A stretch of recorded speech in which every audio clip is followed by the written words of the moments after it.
dalam video kali ni kita nak bercakap pasal filem horror, okay, yang mana sekali lagi diinspirasikan daripada hadis. Okay, wait, okay, jangan kecam. Okay, memang tidak ada satu hadis yang direct bercakap tentang tajuk filem ni, tetapi kalau hampa tengok movie ni, dia akan explain lah. Aku tak nak cerita, hampa kena tengok movie ni kan, dan barulah boleh faham. Okay, baik, aku nak bercakap pasal filem Indonesia, tajuknya ialah Wanita Ahli Neraka. Okay, filem tahun 2024, okay, yang mana kini telah ditayangkan dekat Netflix. Dan bagi aku ini adalah filem Islamic religious yang bagi aku typical, meminjam aura-aura seram biasa, tetapi menggunakan Al-Quran ataupun hadis sebagai sos supaya menarik penonton-penonton Islam pergi tonton. Kita akan bercakap pasal Wanita Ahli Neraka ni, tapi sebelum tu apa kata intro.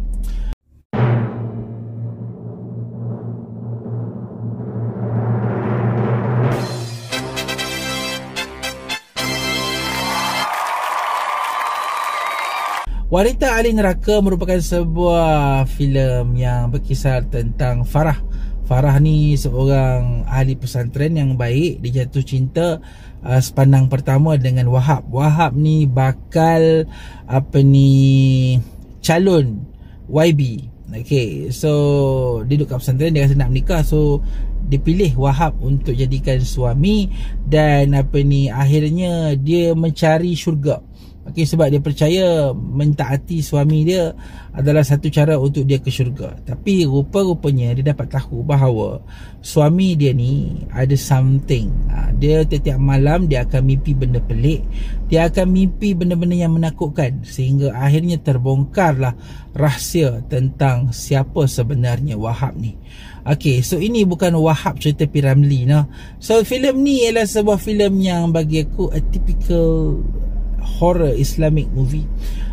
Kalau kita tengok kebelakangan ni, okay, filem-filem Indonesia dah banyak ambil idea ataupun cerita seram dia orang ni dipetik daripada hadis ataupun Al-Quran. Okay, benda ni bagus untuk beberapa jangka masa yang awal sebab the excitement tu okay, tapi bila lama-lama, bila filem sebegini dah begitu banyak, okay, dia sebenarnya menjadikan penonton dah rasa tepu, rasa macam kita boleh dah agak dah apa yang bakal terjadi. For example, macam sebelum ni macam Ipak Adalah Maut lah, lepas tu Pemandi Jenazah, lepas tu apa lagi yang memang related dengan Islam, kan, Makmum, lepas tu apa lagi, macam-macam lah kan. So trend ini bagus pada awalnya, tetapi bila lama-lama ianya dah sesak.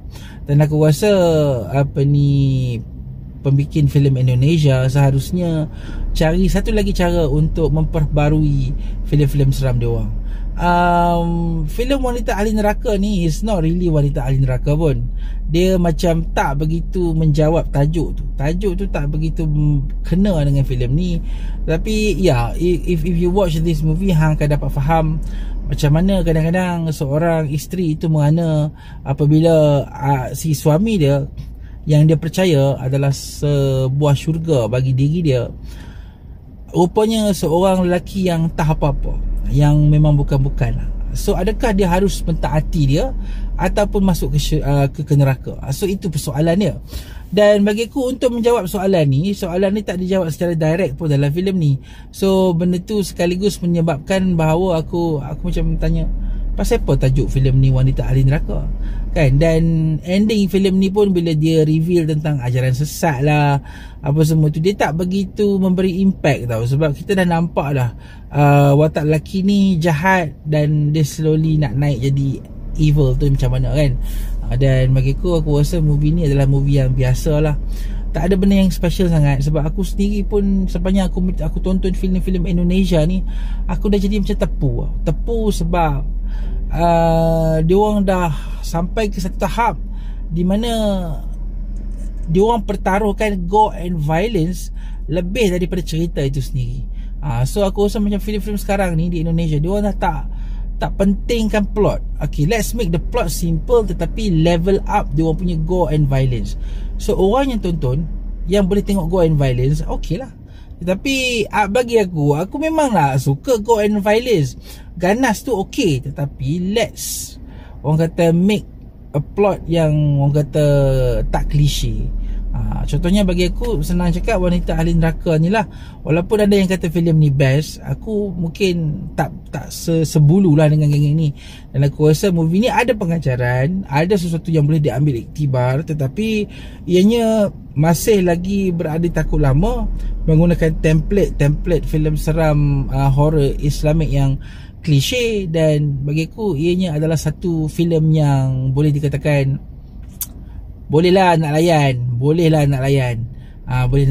Tapi kalau kata kita nak expect something yang special, movie ni tak akan memberikan apa-apa lah. Okey, aku rasa itu sahajalah review ringkas aku berkenaan dengan filem Wanita Ahli Neraka. Kita jumpa lagi di video akan datang. Terima kasih. Assalamualaikum.